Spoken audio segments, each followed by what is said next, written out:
Hampir 2 tahun, saudara, polisi masih mengusut kasus pembunuhan ibu dan anak di Subang, Jawa Barat. Dan kini penyidik Polda Jabar sedang memeriksa kembali beberapa saksi.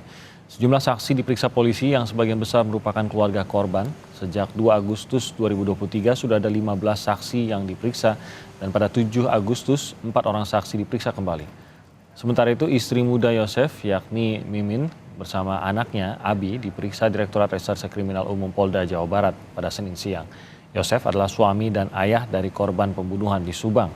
Pemeriksaan pada 7 Agustus merupakan pengulangan kejadian pada 2 tahun silam. Saksi diberikan beberapa pertanyaan yang sama dengan BAP sebelumnya. Kasus ini hampir 2 tahun berlalu tanpa terungkap pelaku pembunuhan ibu dan anak yang tewas di dalam mobil di rumahnya.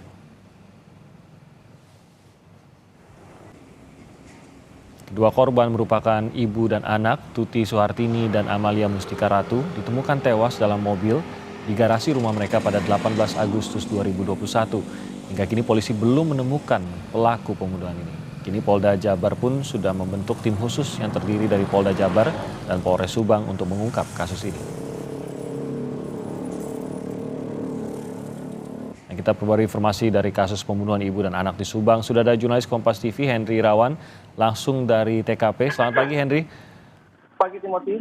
Bagaimana sebenarnya kondisi TKP itu rumah pembunuhan ibu dan anak ini di Subang pasca sudah 2 tahun ini sejak kejadiannya? Ya baik Timothy dan juga saudara, 8 hari lagi kasus pembunuhan Subang tepat berlalu 2 tahun. Namun hingga kini polisi belum juga mampu mengungkap siapa pelaku di balik pembunuhan sadis terhadap Tuti alias Nung dan anaknya Amalia Mustika Ratu yang mayatnya ditemukan di dalam bagasi mobil mewah di garasi rumahnya di Kampung Suci, Jalan Cagak, Subang pada 18 Agustus 2021 lalu. Pada saat ini sendiri polisi Polda Jawa Barat yang menangani kasus ini telah membentuk tim khusus atau tim baru guna mengungkap kasus pembunuhan terhadap Tuti dan Amalia ini.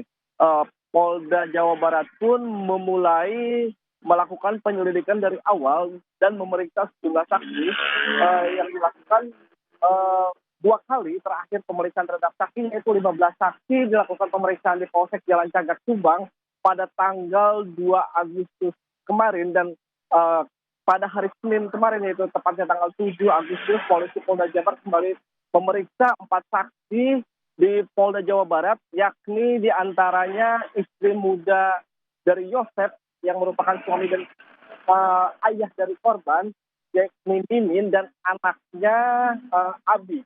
Pemeriksaan sendiri dilakukan di Polda Jawa Barat guna menanyakan kronologi atau peristiwa kondisi di mana mereka saat itu berada. Hingga saat ini pihak polisi pun terus melakukan pemeriksaan dan beberapa hari lalu kami melihat bahwa ada pemeriksaan kembali di lokasi tempat kejadian perkara, di mana rumah tempat kejadian perkara sendiri sudah tidak dipasangi lagi dari polisi karena memang sudah diserah terimakan kepada saudara Yosef pada beberapa bulan lalu. Kondisi ini meski demikian polisi masih berwenang atau bisa kemungkinan memeriksa kembali di lokasi TKP untuk mencari barang bukti lain yang hingga saat ini barang bukti ataupun saksi-saksi yang telah didapat oleh polisi belum juga mampu menunjuk atau mengungkap siapa misteri di balik pelaku ini. Timothy. Ya, dan beberapa hari lalu kita ketahui ada pemeriksaan yang juga dilakukan terhadap istri mudanya. Berarti ini berangkat dari temuan barukah atau bisa dikatakan ini pengulangan saja terkait dengan kasus yang sama, informasi yang sama, karena sudah pernah di BAP juga kan. Jadi ada yang barukah di sini dalam temuan polisi? Ya Timothy dan juga saudara, kalau keterangan kami terhadap saksi-saksi memang yang ditanyakan kepada mereka adalah kebanyakan pertanyaan baru. Namun informasi yang baru yang kami terima bahwa polisi saat ini telah sempat memperlihatkan rekaman CCTV di mana kondisi pagi sebelum jenazah ditemukan, di mana informasi yang kami terima ada seseorang berusia berusia antara 30 sampai 40 tahun sempat mondar-mandir di depan rumah TKP. Namun belum diketahui siapa laki-laki tersebut karena memang menggunakan masker dan wajahnya pun tidak jelas. Kondisi ini pun belum kami konfirmasi kembali kepada pihak kepolisian karena memang belum mau memberikan keterangan terkait hal tersebut. Timothy. Baik, terima kasih Henry Irawan. Nanti kita akan nantikan bagaimana kelanjutan dari kasus yang sudah 2 tahun ini masih belum terungkap juga. Terima kasih atas laporannya Henry Irawan.